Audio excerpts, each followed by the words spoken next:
Hey guys, welcome back to the Thriving Inside Out community where we talk about manifestation, health, and wealth. In today's video, I'm going to share with you 5 things to know about your mind, and once you understand those 5 things and integrate it into your life, your reality is going to shift and you will be surprised of how things are going to be easier in your life. And those 5 things have changed my life, and I know it has changed the life of my clients or people that I shared them with. So if you want to know them, keep on watching. Again and again, as I mentioned almost in each video of this channel, 95% of your reality is created by your unconscious mind. And when I talk about your mind, I talk about it about a holistic way, but those 5 things are really unconscious behaviors and unconscious processes that come from your mind. And since 95% of your life is the result of your unconscious mind, it's where the power lies, and it's where your power lies. Because in reality, the reason we're alive today and that you're breathing and that your heart is beating and that you know everything that you know in the long term and everything that you're able to do literally today is because of your unconscious mind. And I want to take a second for you to really see the power of your unconscious mind. Like, do you really have to think about breathing? Do you have to calculate how much weight you have to put in one leg and the other when you walk? You don't, because everything works like magic, and it's your unconscious mind behind the scene running the show. And again, if you want impactful and positive results in your life, it all comes down to your unconscious programming. So the first thing you need to know about your unconscious mind is that it does not process negatives. What I mean by that is that our brain does not know what don't and not is because it can only process what it is. So it can only delete or distort or generalize information. It cannot know what something is not. Let's have fun. And I want you to not imagine a blue monkey eating a banana right now. But don't do it. Don't think about that. I don't have to be with you right now to see your face or to hear you, because I know the second I said don't imagine, don't picture a blue monkey eating a banana, that's exactly what happened in your mind. And the only reason you actually afterwards didn't do it is because in order to do it, your unconscious mind has to process the information and delete it. So when you say to yourself, I don't want to be stressed, I don't want to be tired, I don't want to do this, I don't want to feel that way, I don't, you're actually creating exactly what you don't want, because your unconscious mind cannot process negatives. So when you find yourself asking those questions of what you don't want, ask yourself instead, what do I want instead? So if you don't want to be stressed, what do you want instead? How do you want to feel instead? If you are tired of being tired and don't want to be tired, then how do you want to feel instead? What do you want instead of being not tired?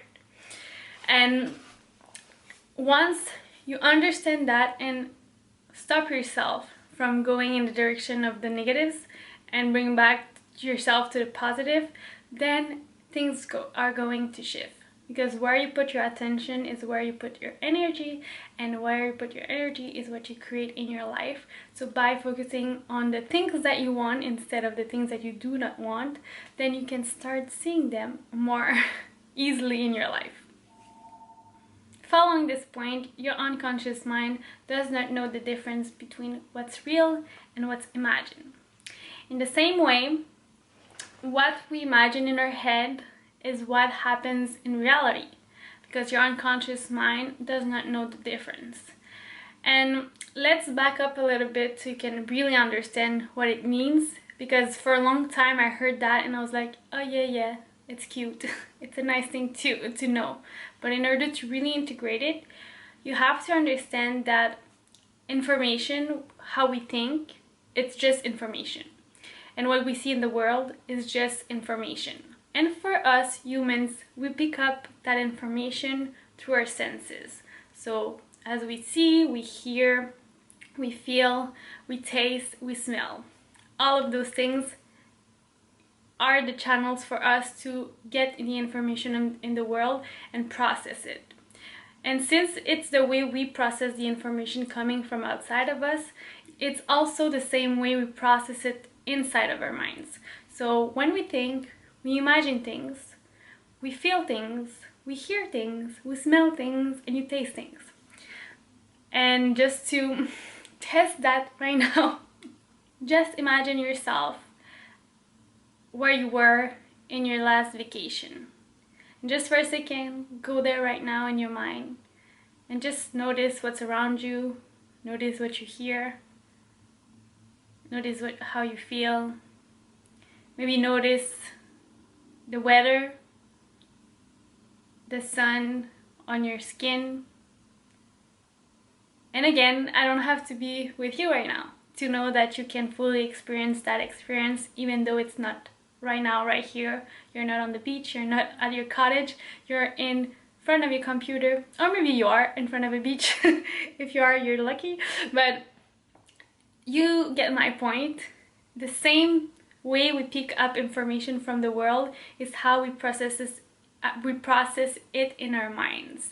That's why our brain does not know the difference between real or imagined, because when we think inside of our minds, we imagine things that are not the reality. We are only processing information, and it doesn't not know if it's something we pick up from the outside world and it's happening right now, or if something we're just processing information we made up or we are reimagining from the past. That's why, linked to the previous point, it is so important to focus on the things we want instead of the things we don't want. Because again, when we focus on the things we don't want, we are not processing not wanting them, we are creating them, and because we imagine them. And our brain does not know the difference if it's right now or made up.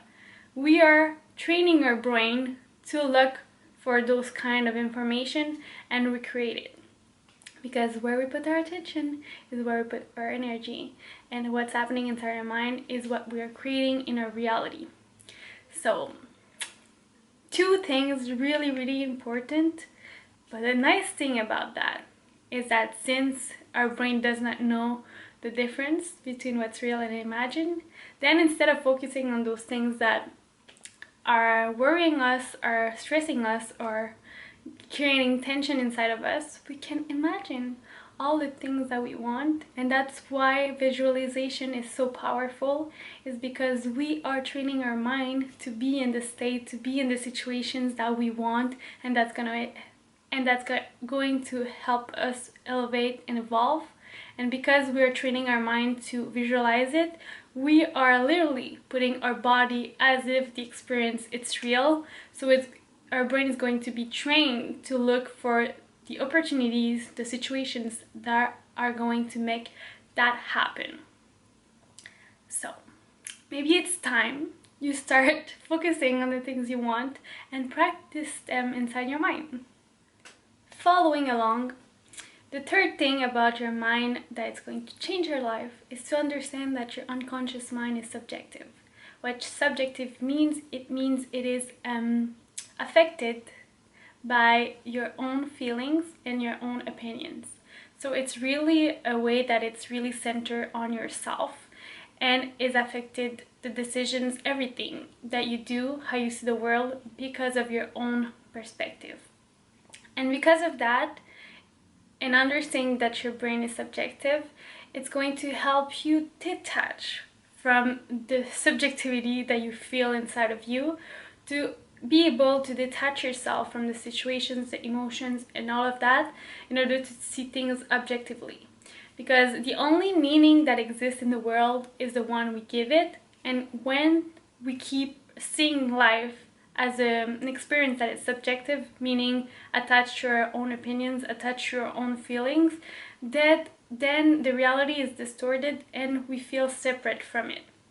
When in reality, again, what we experience is just an experience in itself, and we are the one giving the meaning about it. And sometimes, because of all the baggage that we have, the conditioning, the traumas, the wounds, the things from our past, we kind of attach a subjective meaning to certain things in our lives, something behaviors or some ways of being. And because of that, we can understand that because that meaning is created, it doesn't mean it's the only truth, because we live in a world where we can see things objectively, and understanding that gives you the power to detach yourself from that subjectivity.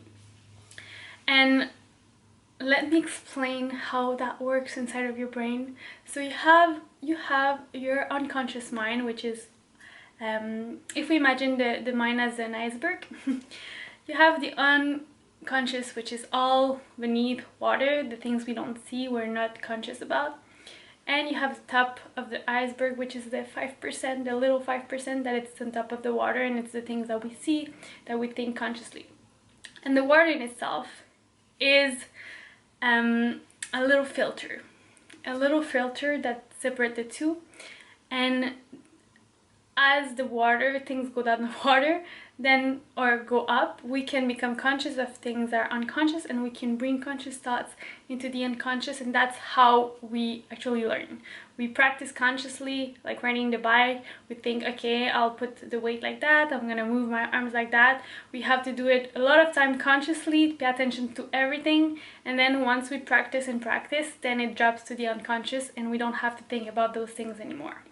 In the same way, maybe we've done things automatically and we don't understand why we do that, and as we start to pay attention and do the work, then we bring awareness to the unconscious parts and it becomes conscious, and then we can be like, oh, that doesn't serve me, I'm gonna change that. The water in itself, the little filter, is necessary for our survival, because our brain, unconscious mind, can process millions of bits of information at the same time. Literally, all the particles of light and everything that creates the image that we see, it's processed through the unconscious mind. The little 5%, the conscious mind, can only concentrate on 5 to 9 things at a time. So you can see how filtering that information is really important for survival, because if not, we will be overwhelmed with the amount of information we have to look through and process through. So that filter is called the reticular activating system, and this is made up from your beliefs, your values, and what you think about the world. And it really gauges up what you should pay attention to, because again, if you want to survive, we need to pay attention to what's important. We cannot process everything at the same time. If not, we would not have the focus to survive. And the important thing about that, since it's made of our own beliefs and all of the things that we think are true for us, then we are literally subjective in the way we see things. And because of that, if you're seeing things that you don't like in your life again and again, maybe it's time to ask yourself and to really go deep down in what things you find important to you. Is it more important to you to not be broke than having money? Is it more important to not be alone than having love within yourself? Because again, when we are in the avoiding and the not things, we kind of create them, because as we create so much attachment to not be broke, to not be lonely, we create importance to those things. And the thing about the reticular activating system, the little filter, is that it doesn't make sense because it's subjective. And the way we make things important for us, it's not the thing in itself or what makes sense, but it's the emotional intensity we attach to those things. So as you can imagine, and as you have experienced in your life, most probably, is when we feel negative emotions, we can see that negative emotions are much more emotionally intense than positive emotions. If we compare fear to calm, calm is much more a nice feeling to feel. But in terms of emotional intensity, calm is kind of a neutral, slow, steady emotion. When fear, it's really, really intense. So because it's more intense, the reticular activated system, the little filter, is going to pay much more attention to it. And it's going to attach it as more important because it's more intense emotionally. And because of that, we have to be aware of the things that we find intense emotionally. Because when we attach more intensity to not be broke, not be this way and not be that, or avoid this and avoid that, instead of the thing itself, then we kind of filter all of those things inside of our mind, and it becomes more important to pay attention to not be those things than to be them. And you can see how all of that can create a reality that it's not for your highest good. And that's why most of the time we kind of get in loops that we find that it's circles that we cannot break from. It's because sometimes it's deeper than that. And again, 95% of our reality is created by the unconscious mind, and all of those things that I'm talking are from the unconscious. But the nice thing to know, guys, is that all of those things are not dropped and locked in. We can change them. Yay! And to follow up, then I'm gonna share with you how you can switch things around. But to follow up with this point, because we attach importance to emotional intensity, and that comes from what we believe is true, from our values and all of those things, your unconscious mind will always reinforce and confirm what you believe is true. Since we have that little filter, then we are going to pay attention to the things we find important and which are the things that are into the filter. Again, if you take the example of not being broke being something really important for you in your life, then your mind is going to process the information, the opportunities in front of you in your reality, and make sure that we pay attention to not be broke. And what happens is that it is a fear-based intention. So you will create more of that fear or more of that resistance, because that's really the subjective meaning behind that. And you can see that as your algorithm. Literally, what you pay attention on Instagram, what the content you interact the most with, then Instagram or YouTube or literally any social media is going to show you more of that, because you interact with it and you create more importance to that kind of content. So literally, the reticular activated system is our own algorithm. And because of that, our mind will always reinforce and bring us that content that we interact with. And that means all of those emotions that we created importance for. And as you can see, this is all intertwined. That's why doing the unconscious work is the thing that is going to shift your reality. And what you could be surprised for is that most of the time, just becoming conscious of unconscious patterns is what breaks them. Because as we didn't decide when we were younger what made sense or what did not make sense, we kind of just accepted what we were taught. Now, when it rises to the awareness, just being aware of it and seeing how much it doesn't make sense is enough for our unconscious mind to delete it, because we can see that it does not serve us. But as long as it's unconscious, we have no power to it. We have to bring it to the conscious awareness in order to change it. And because of that, we have to do that work. And it's not complicated. It's not easy always, but it's simple once you understand all of those points. Because every time you feel resistance, that's a good sign that you have emotionally attachment intensity to that thing in itself. And that's why your ego is going to pop up and bring you that fear, that resistance from survival in order to stay in your comfort zone. So most of the time, this is where you have to look at, because the only way out is through, and you have to process that information in order to bring it to conscious awareness and change it. And to finish this video, I'm gonna share with you the last thing you need to know about your mind, and it is that your mind will always respond what you ask of it. Always. You can ask it anything. It will always give you the answer. So because of that, I'm sure you probably heard in the past, the quality of your life, it's equal to the quality of questions you ask. And that's why. Because when you ask poor questions, you will get poor answers. But when you ask good, solution-oriented questions, you will get solutions and insights and inspiration and motivation.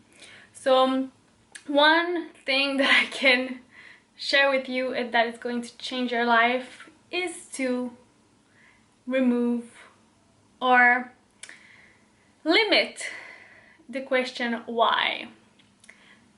Have you ever asked yourself questions like, why me? Why this always happened to me? Why that? Blah blah blah.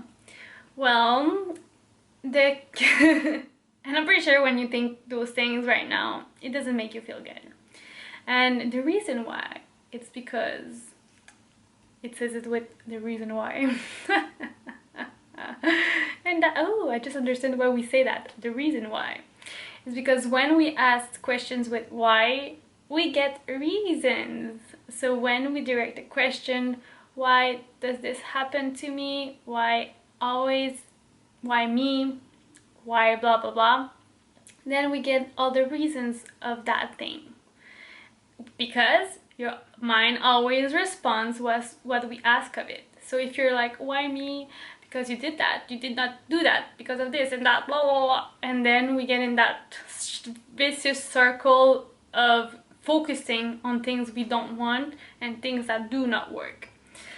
So you could do two things with that. You can either literally remove why and then jump into what is this teaching me? How can I see this differently? And go with what and how and ask yourself questions like that. Or you could flip the question and use why, but in a positive way to get positive answers, positive reasons. So instead of why me, why am I always in situations where I can grow easily? Why am I so solution oriented? Why am I so good at solving problems? Things like that.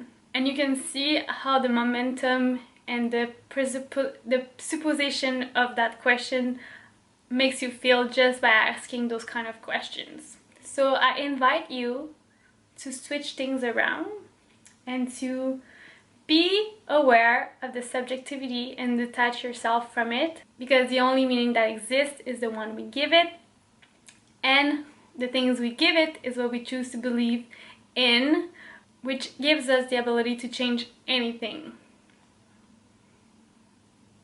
So as you change the questions you ask, you will get different answers. You will focus on different things, which will give you more opportunities, different perspectives in how you can act, feel, think, respond into the things happening in your life. That is what concludes this video. I hope this was insightful. Let me know in the comments below what is the thing that you learned today, or if you already knew all of that, so how you integrate it in your life, so you can maybe give inspiration, examples for other people who are in this journey of self-development. And again, guys, remember, you have the power to create anything you set your mind to, and all of the things you learned in the past are just things you learned, so you can undo them and learn new things. That's a positive thing about the unconscious mind, is that is the power. It's limitless and it's flexible and infinite again. So you can literally do anything because everything is possible. So until next time, I hope you do everything in your power to thrive from the inside out in all aspects of your life. And let me know in the comments below as well what other things you want to learn about the unconscious mind. See you soon, guys. Bye.